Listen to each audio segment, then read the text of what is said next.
If you run a business, Bank of Clark County has you covered, offering cash management services to automate and simplify your business banking, streamlined digital banking, and merchant payment processing that's a one-stop solution. Plus, Bank of Clark offers corporate credit cards that help you optimize capital, organize expenses, and enhance your business. Whether you're looking to earn points faster or lower your APR, Bank of Clark County has the card that's right for you. Member FDIC.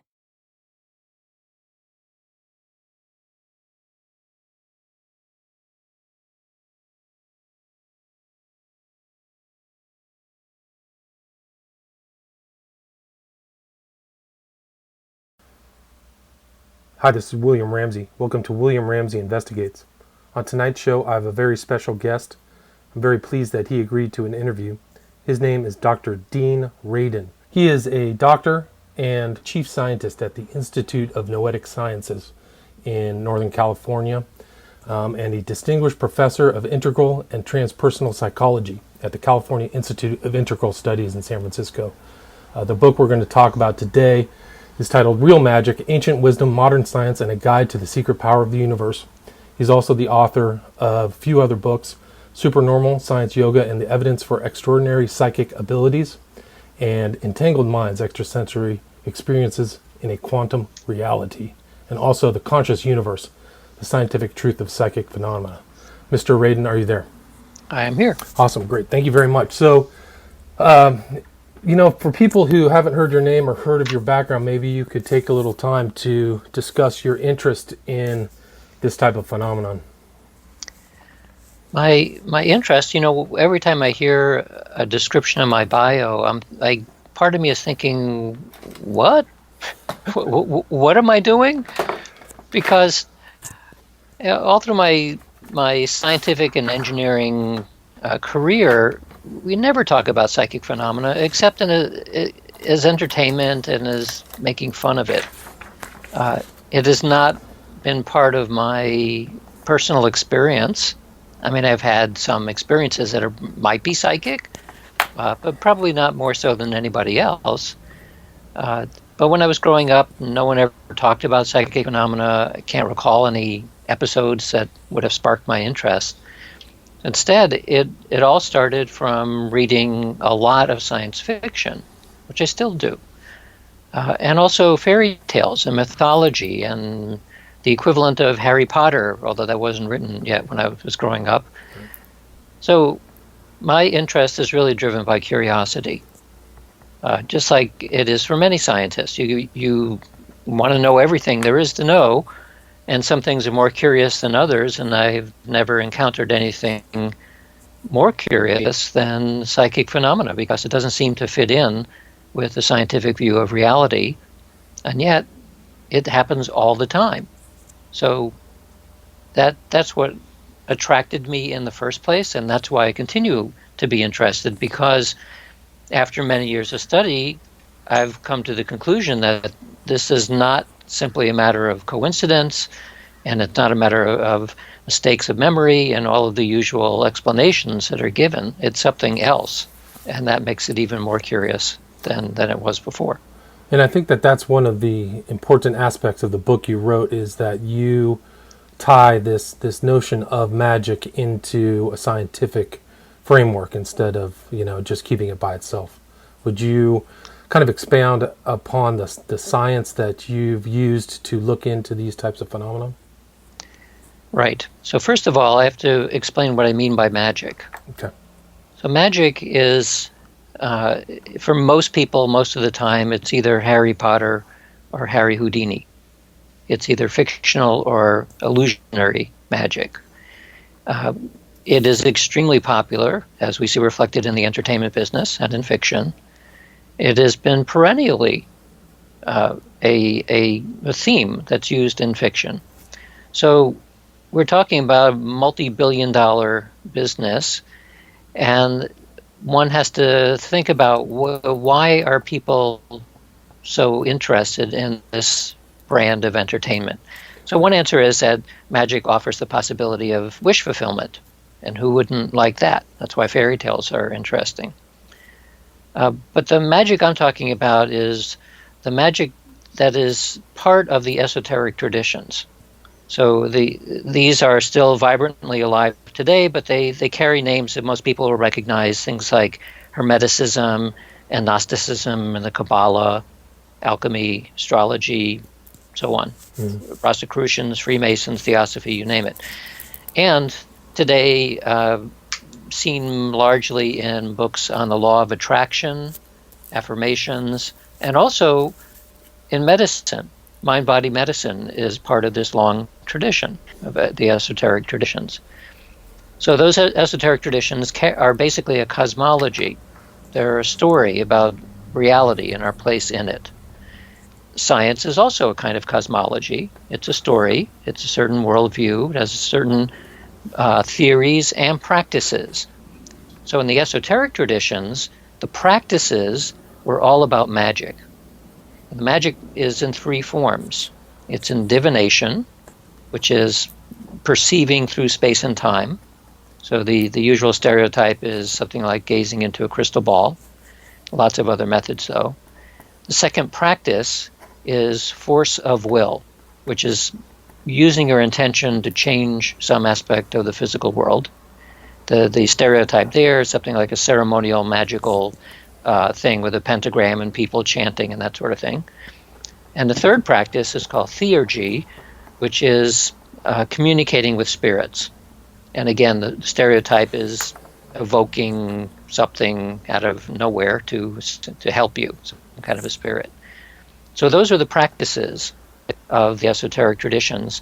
And the reason why, since I've spent most of my career studying psychic phenomena, what I realized a couple of years ago is that psychic phenomena and the traditional notions of magic are identical. Interesting. It's the same thing. And so in retrospect, this is obvious to me. But at the time, I was a little bit surprised. Well, why am I surprised to learn that psychic phenomena, which is experienced by practically everybody in the world, why am I surprised that that's the same as magic? And part of the reason is that magic is an esoteric idea. Esotericism is a collection of ideas that have been suppressed. First suppressed by religion for a couple thousand years, and now suppressed by science also. So this never shows up, basically. You never talk about psychic phenomena, you never talk about magic as real in the academic world or in the scientific world. Or you never would admit it either, right? Even if you believed it. You were taught not to talk about it. Gotcha. Yes. So there's a taboo, and that keeps it squashed. So to give one example, there's a big book called A Handbook of Parapsychology for the 21st Century. It's a big format book, a big fat book, something like 40 or 50 articles in it, which is the state of the art on the scientific study of psychic phenomena. That book, in the index, does not have the word magic. It's as though it is so well suppressed that it doesn't even show up in the scientific discipline that is studying the phenomena itself. Wow. So I was surprised at that. That's why my book is called Real Magic, because it's talking about the relationship between scientific studies and the very phenomena that are at the core of magic. Right, and the early kind of, or 20th century research into parapsychology did not use the term magic or did not equate it with esoteric traditions. Would you agree with that? Yes. Okay. Yeah, in order to keep the credibility of the science as high as possible, any relationship to occult practices or esoterica, certainly the word magic, it was banned, basically. If you want to maintain credibility in what you're doing, it has to look as pristinely scientific as you possibly can, which means that you use the terms, the jargon, the words, and so on. And so that's why it never showed up. Interesting. So, magic, you can see it through a scientific lens, and you have had experience with parapsychology and how to investigate it for decades. Is that correct? That's correct. And so you go back to what's called the Stargate phenomenon and or the Stargate studies. I think it was a catch-all phrase for a variety of parapsychology tests or investigations. Could you talk more about that? Yeah, Stargate was a code name for a classified project funded by the CIA and the DIA and the Army and a couple of other places. It was a part of a 20-year U.S. government program to, first of all, see if reports that had been heard about the Russians and about the Chinese, their use of psychic effects, whether there was a threat in those reports, and also to see if experts at clairvoyance could be used for psychic spying. So the answers to the two questions is, as far as threat goes, not so much of a threat, but as far as the use of espionage with clairvoyance, which was called remote viewing as a euphemism, Right. Was it a real thing? Yeah, it's a real thing. We now know, because the Soviet Union doesn't exist anymore, that we had a program for 20 years that was very successful. The Russians as well had a similar program that was funded to a much larger extent than ours was. China is still somewhat of a mystery. We don't know if they had or have today a program, but it wouldn't surprise me if they did. I also know that there are many other governments who have been closely tracking these kinds of abilities. Whether they have programs or not, I don't know. They would be classified. Right. The only reason we know about our program now is that in 1995, most of it was declassified, and that's why I'm allowed to talk about it. Gotcha. So it was declassified in 1995. Do you think that governments around the world are still involved in this type of parapsychology investigation? Well, I would say that as far as programs go, I don't know. If they're classified, then almost by definition, I wouldn't know. Right. But as far as hiring consultants, individuals who are exceptionally good, I would be very surprised if that was not happening in virtually every government in the world. Interesting. So I can assume that this interest in this subject is still happening. And you are, or I think you were the head of the AAAS, the Parapsychological Association. Is that right? Right. So the Parapsychological Association is the international organization for scientists and scholars who are interested in psychic phenomena. Gotcha. In 1969, it was elected as an affiliate of the AAAS, which is the American Association for the Advancement of Science, the largest organization of scientific bodies or scientific members and affiliates in the world. So that the AAAS in many ways is considered the scientific mainstream. So one way to respond to critics who sometimes say that parapsychology is a pseudoscience is to simply say, well, that's your opinion, but meanwhile, we are part of the largest mainstream scientific organization in the world, and we were elected to be that. Interesting. Yes, and so I'm now the president again. I've been a president 5 times in this organization, so it's part of a long-term interest of mine. Right, and you've worked for the government, Navy, DARPA, SRI, some of the kind of well-known groups that are in the United States that have these advanced studies. But so that was kind of the intro to magic, witchcraft. And one of the fascinating parts of the book, which I really enjoyed, I'd definitely give it 5 stars, but is how you kind of go back through the history of these kind of psychic phenomena that you laid out, such as clairvoyance, precognition, psychokinesis, and tie it into past history.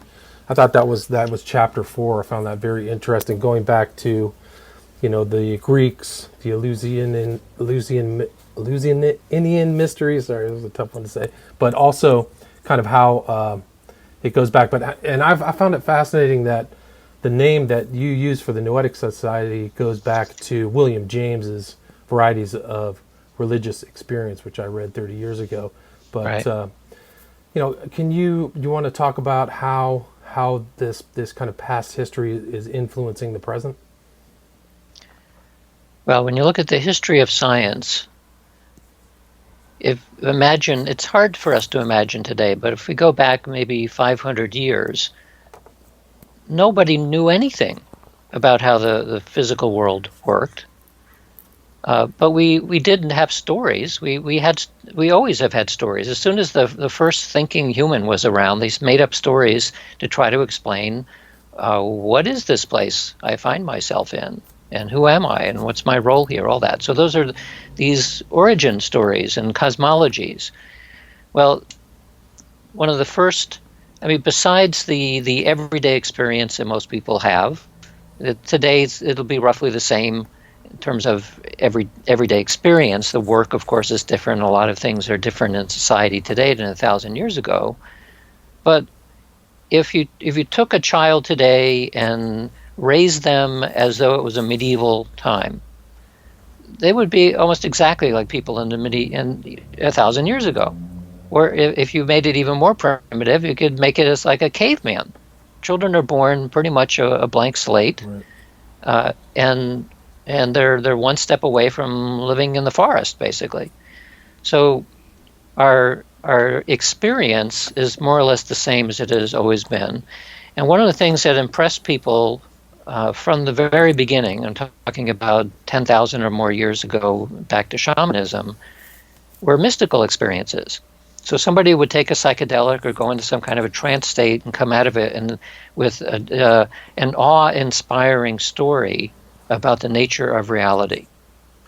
And so the interesting thing is that those raw experiences of mystical experiences, those have essentially been the same from the beginning of the first human who could talk about it to today. It's the same kind of underlying experience. So it's something that's very, not necessarily human-centric, but it's there. It's a thing. It's an experience. Mm-hmm. From those, the stories that spun out from them became our cosmologies. And so that's where we get terms like Hermeticism, which is a story about how reality is stuck together, and the same with the Kabbalah and all the rest of them. Right. So from that history, as you start moving through time now, what you find is that everything was considered magic, supernatural, driven by the gods, because that's the only model that we had. Right. The next stage, and this is roughly 1,000 years ago, the next stage was when people began to discover that there were certain regularities that didn't seem to require gods. Things like magnetism, things like sparks and lightning and natural repetitive things that people could do themselves. It was called natural magic because we still didn't understand what magnetism was, but it was a natural thing. It didn't require Zeus to make the magnetism. From that, you run quickly into alchemy, which became chemistry, right. Astrology, which became astronomy, herbalism, which became the pharmaceutical business, and pretty much every other discipline that we know started out as pure magic and then natural magic and then became refined into the disciplines that we see today. But in that process, something was lost. So what you find in alchemy, astrology, herbalism, the element that was lost was the consciousness of the person who was doing the practice. All of them were deeply involved in the consciousness of the practitioner. And today, in science, we think it doesn't matter. Well, maybe it does matter. And that's one of the themes then of why I think if you project into the future, we're going to rediscover what we think of as medieval proto-scientists had learned, but then it was left aside. Right. So like there was a theme in the book, disenchantment to kind of a re-enchantment of that past position of the importance of the individual involved in those practices. Right. So yeah, and you kind of talk about some of these interesting personages, the Society for Psychical Research. So people involved in this kind of paranormal. I don't like to say paranormal, but parapsychology have been around for over a century. Right. The systematic scientific study of psychic phenomena started with the Society for Psychical Research in London in 1882. And at the time, it was kind of in a transition period between a lot of interest still in spiritualism and the idea of spirits and paganism and so on. And the beginning of science is becoming a giant powerhouse. So at the time, it was the cream of the crop in England, and actually in Europe in general, and in the U.S., the top-tier scientists, politicians of the day were the founders of the Society for Psychical Research. Right. You listed William Today, James, right? William James. Yeah, William James, and a bunch of other of the leading lights in the United States and elsewhere. So there's a big difference then. From 1882 till today, the study of psychic phenomena has become more and more marginalized, although that's beginning to stop now. But it became marginalized to the point where it wasn't that the interest went away. The interest has never gone away, even at the highest levels of science. But the taboo became stronger, and you simply weren't allowed to talk about it. So that's what changed. It was unacceptable socially to talk about it, even though the interest never went away. Yeah, it was still happening, in private homes or in areas people were still involved in those types of practices. Yeah, I found it fascinating, the story of Mary Patterson, who became Mary Baker Eddy. I didn't know that she came out of, this kind of psychic phenomenon. I didn't know that. Well, it's not exactly psychic phenomena. What she was involved in was a holdover from mesmerism, Right. which is a combination of, today we might call it energy medicine, placebo effect, hypnosis, and some psychic effects, all kind of jumbled together for the purpose of healing. So she was mentally healed from long-term illness, and she put a religious spin on it. So Christian Science is a religious practice, but underneath it is this notion that basically it's all mental. You can heal yourself purely mentally, which actually for a long time was considered kind of laughable by the medical mainstream, but it's now coming back in vogue in a slightly different way. It doesn't have the religious overtones, but that mind and body are very closely related to each other is now no longer laughable. Right. It's definitely being talked about with greater frequency and by doctors, by the medical community. So, yeah, it's fascinating. Kind of moving along, like you distill the ideas of magic down to mental skills, attention and intention. And I found it really fascinating how you kind of broke down the kind of modern magic practice. Can you talk a little bit about that? I'm not sure what you mean by modern. I guess I would say that I wasn't aware of these that you were interested in affirmations and kind of concentration, power of the will, were two things. Let's see. Yeah, and also I had a note here that you had worked for a company that was funded by Paul Allen. I found that to be very interesting as well. But let's see. Maybe we can talk about how you talk about the scientific experiments that you've used to verify the occurrence of psychic phenomenon. Okay, so here's the connection then between the magic and the psychic effects. So in magical practice, there are a number of ways of factors that are thought to influence the nature of the magic. So one of those factors is belief. Another is imagination, another is intention, attention. There's like 5 or 6 different factors which are in the magical lore repeatedly said over and over again that these are the factors that will affect how effective the magic is. So in parapsychology, most of these factors have been studied. And so, but not in a magical context in mind, but simply that we know that how open you are to psychic phenomena determines how well you do on a performance test. Right. And you called that sheep and goats, right? The difference between sheep goats? Yeah, the classic study is a sheep-goat experiment where the sheep are the believers in psychic phenomena and the goats are the skeptics who don't believe. So in the classic experiment is usually done in a classroom. You have a bunch of students. You give them a questionnaire to learn how much do they believe in ESP. And now you can separate the class into two bins, people who believe and people who don't believe. Now you give them all exactly the same test, some kind of ESP test, and then you can, when you evaluate the results, you will find that the people who believe in ESP do better from terms of their performance on the test than the goats. And oftentimes you'll get a statistically significant difference between those two groups. And so what that tells us is that your belief is related to how open you are to a particular experience. So if you believe in the possibility that you can get information from a distance, like clairvoyance, you're much more likely to be able to do that than if you don't believe it. So the belief acts as a kind of a perceptual filter. Yeah, it's fascinating. And the when you have the subjects working these different tests, I mean, you have a variety of different tests that you've used and have had positive statistical correlations. Can you talk about some of the applications, these tests that you provide to subjects? Okay, so I talk about two different kinds of experiments in the book.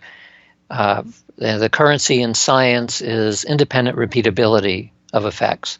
So I do review several classes, 5 or 6 classes of experiments that have been done many, many times over many decades, and where there are meta-analyses which are able to determine how repeatable an effect is and also how close to chance the result is. So the classes of studies I talk about are looking at things like telepathy and remote viewing and precognition and so on. In each case, the odds against chance for what is seen in those repeated studies is beyond 1 billion to 1. So that's the so-called Six Sigma level of reliability. So that's how we can say with high confidence that certain kinds of elementary psychic phenomena are real from a scientific perspective. But the other types of studies I talk about in the book is how can we test whether belief really is an important factor in magic.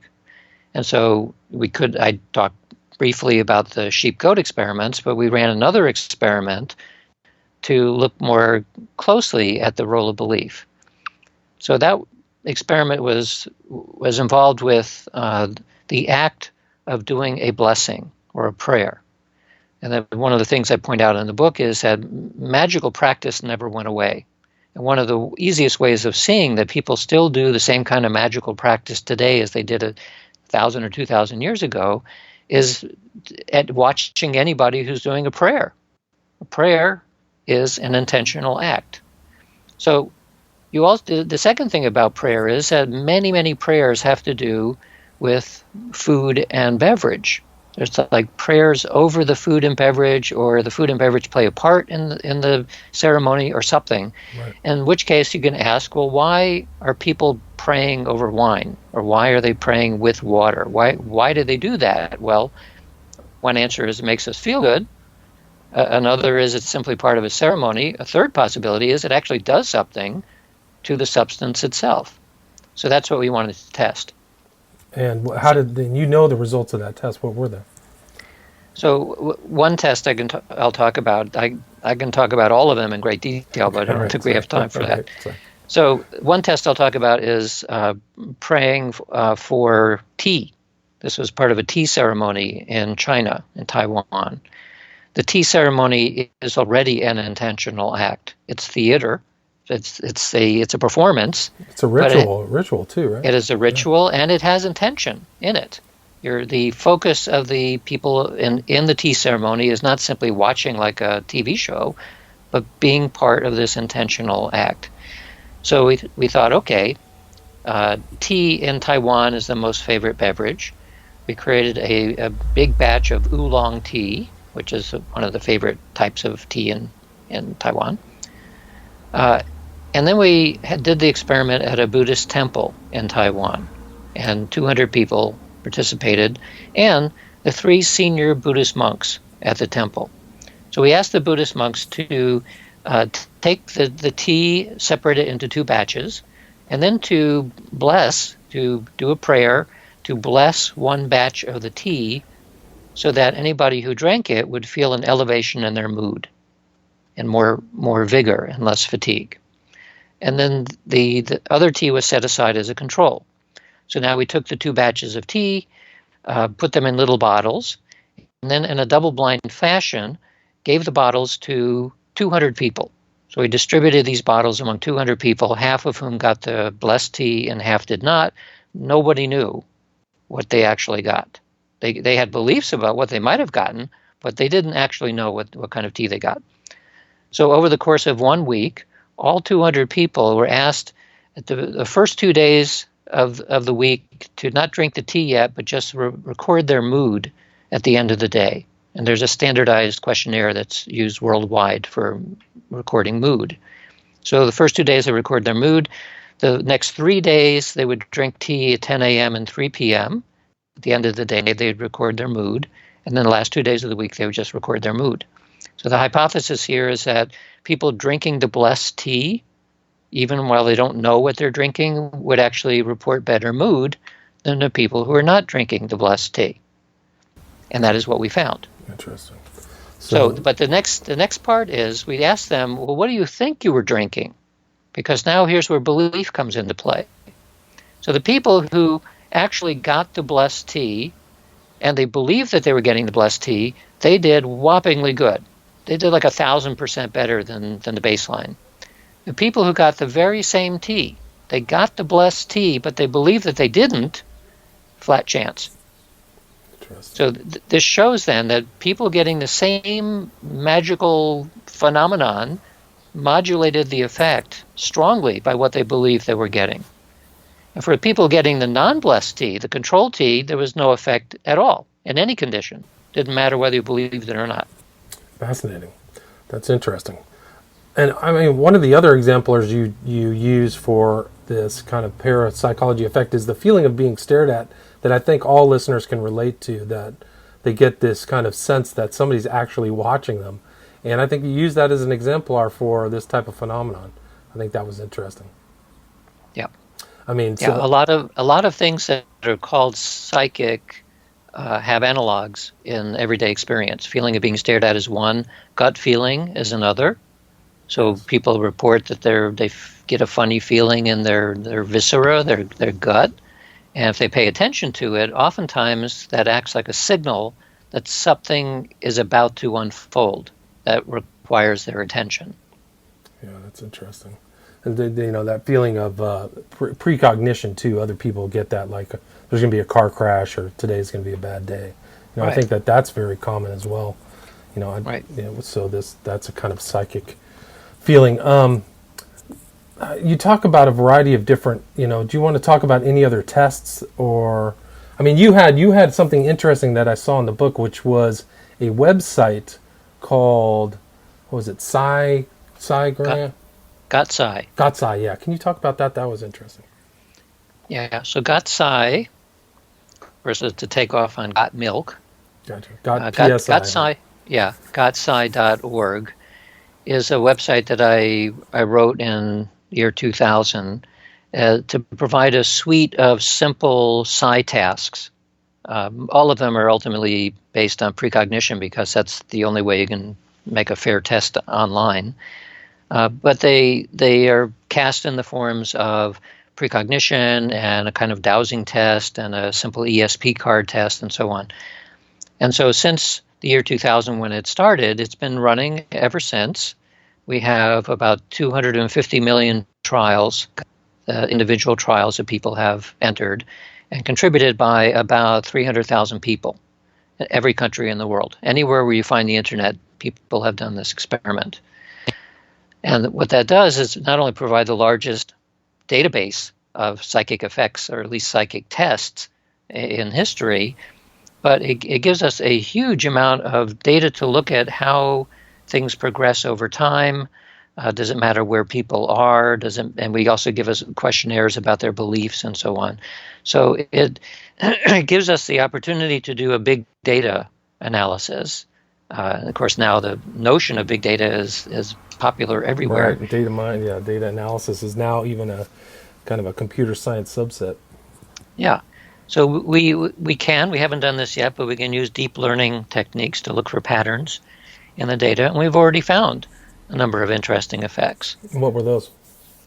Well, for example, in the card test, we put in a hidden feature. I mean, it's no longer quite so hidden when I tell people about it, but you can't see the hidden feature when you're doing it, so it doesn't matter. So there's a hidden feature in a card test is normally when you have a game that you have 5 cards, you know that one of them is going to be selected as a target, so it's a precognition target. And your task now is to choose the card that you think will be chosen later.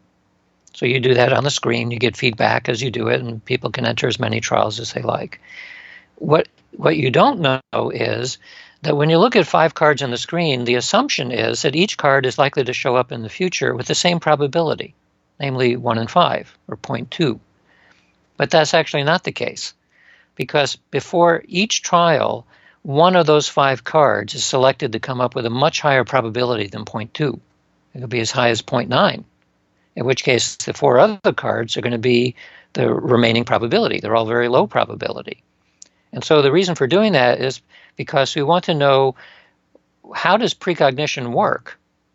If you have 5 equally likely targets, then you can't have any clue of any type to know what the future is going to be. You have to use what amounts to pure precognition to somehow sense your future, because all the cards are equally likely. But now consider a condition where one of the cards, unbeknownst to you, the computer has set a probability of 0.9 that it's going to show up. So it's very likely that that card is going to show up in your future. Will you be drawn to that? Like, will you somehow know that the probability of one of these cards is higher and that's the one you're going to choose? The reason why it's an interesting question is because it allows us to ask whether precognition perceives the actual future or the more probable future. Interesting. And it's an unresolved question, right? We don't know if you're precognizing the likelihood of something or the thing itself independent of its a priori probability. So since that we have an enormous amount of data on that question, when you do the analysis, you find that there's actually evidence that people are being attracted to the more probable card, which suggests that precognition might be seeing the probable future rather than the actual future. Wow, that's amazing. Have you noticed, like, in farming these subjects who are taking your test, have you found individuals with kind of a high magical talent? There's certainly a difference in performance. If you track individuals, you can assess that some people are systematically good at the test. When you plot them according to their performance level, what you end up with is very close to a normal curve. Gotcha. Just the same kind of curve that you would see for sports talent or for musical talent. Interesting. No geography, nothing like that. Age? No clear effects by age or gender or location. No. Wow. That's amazing. So that's GOTPSI, GOTPSI.com. If anybody wants to go check that out, feel free to do that. Yeah, that's amazing that you can people can access that anywhere. Let's see. We're kind of coming to the end. We're at about 38 minutes. We got about 10 minutes left. Is there anything else that you would like to cover, or maybe cover? I don't like to go through your entire book, but to cover kind of some of the earlier stuff you've. I mean, you do touch on quantum effects upon this kind of psychic phenomenon, and what is the kind of extrasensory experiences in quantum reality? Well, that book and what I've mentioned here also is that our modern physical way of understanding reality actually provides a slight open door for the possibility of psychic phenomena. And it's related to quantum non-locality, which is sometimes thought of as entanglement. That we now know that when elementary particles interact and then they separate and go their merry way, that they're actually still connected in some way. Connected is not quite the right word, but we don't have the right word for it. What we know is that if you have 2 photons or 2 electrons or other particles, and they interact in any way, that they remain connected, but the connection is no longer within space-time. It's called, that's what the term non-locality means. It's something that is connected outside of space and time. And the reason why that's interesting is because the strange thing about psychic phenomena is that these are experiences which are not bound by space or time. That's why they seem so spooky, right? Telepathy is you're mentally connected with somebody who might be 1,000 miles away. Precognition is you're somehow able to perceive something which is not in the same time frame, and so on. So there might be a relationship here, an important relationship between elementary physical effects, which are non-local, and experience, some aspects of which are also non-local. So it raises the question whether these non-localities that are seen in the subjective experience and the physical world, are they the same thing? So that was more or less the theme of my book, Entangled Minds, to look at physics underneath here to see if what we're seeing in physics is actually reflecting in what we're seeing in the mind. But you mentioned what else would I talk about in the book? Well, one thing that is not explicitly talked about in the book, but is relevant to it, is that when I write a popular book, of course you're obligated to go out and see if you can find endorsement blurbs.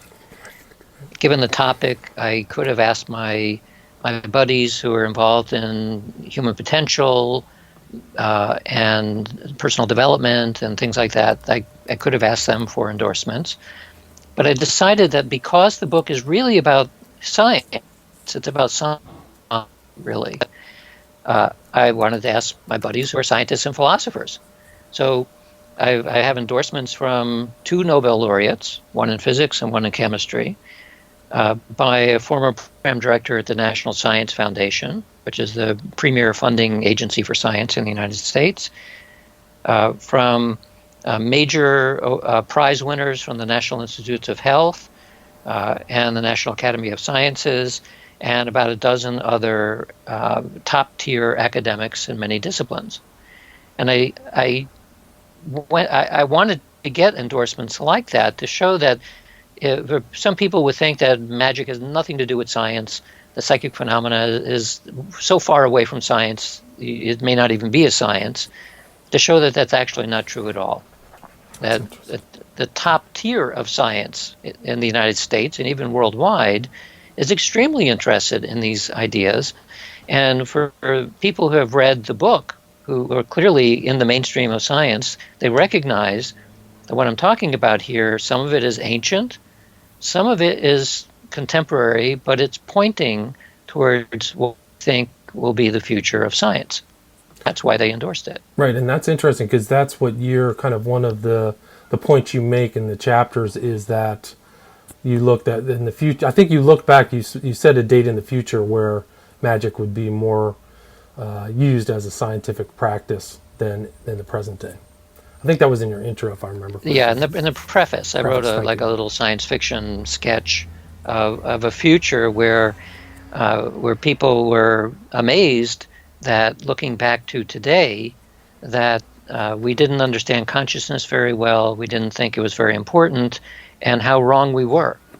And so this future time, I forget whether it's like 100 years from now or something like that, is the beginning of a new era in science, where what used to be thought of as ancient superstitions about psychic effects and magic were now understood in scientific terms, and it changes everything. Yeah, it's interesting. And you do spend a time kind of defining these terms, magic, defining it against magic with a K, counterposing it against science, and just kind of, thinking that out. I thought that was real interesting. I saw one of your people who remarked on the book is Jacques Vallée, somebody I've written about as well. He's quite a notable name up there. But it was interesting, maybe on the noetic sciences, when the few minutes left, he was started by Dr. Edgar Mitchell, and he, I think I read somewhere, he said he tried to psychically communicate with the Earth while he was on the moon. Did you know Dr. Mitchell? Yeah, I knew Edgar. He did do a ESP experiment in the space capsule on the way to the moon. The results were significant in the direction we call psi missing. So there were people on Earth who were trying to guess what the cards were that he had in the capsule, and they significantly underguessed. They guessed incorrectly, but in a significant way. Interesting. So this, from a statistical perspective, this is just as meaningful as correctly guessing in a positive direction, because we know what chance is. So you could either guess too many correct cards or too few correct cards. And both of them are interesting because it shows that what happened is not chance, it's something else. Well, the something else usually in these cases is considered to be a reflection of something psychic. Gotcha. Fascinating. Is there anything else that you would like to share or talk about? Projects coming up in the future? Many projects. Gotcha. So many, I can't even deal with them. I would just say, if people want to know more about the book, you can read, like on Amazon, you can see inside the book, and I think in Google you can read bits of the book. Otherwise, go to realmagicbook.com or deanradin.org, and you can read the endorsements and see if you'd like to get it. And by the way, the audiobook version of this book is actually selling better than the paperback or the Kindle version. The reader is the same voice artist who reads the Dan Brown books. Oh, great. And many others. He's read hundreds of books. And I had the opportunity to select the voice reader, and I had samples of them reading, and wow. Great. He's the kind of guy who could read the phone book and you just be enthralled with it. That's great. So that's available on audible.com. Is that correct? Gotcha. And so the author again is Dr. Dean Radin. The book is Real Magic, Ancient Wisdom, Modern Science, and a Guide to the Secret Power of the Universe, available on Amazon, Audible. I highly recommend the book. I learned a lot. Very interesting. And Dr. Radin, I really appreciate you being on the show. My pleasure. Have a great day.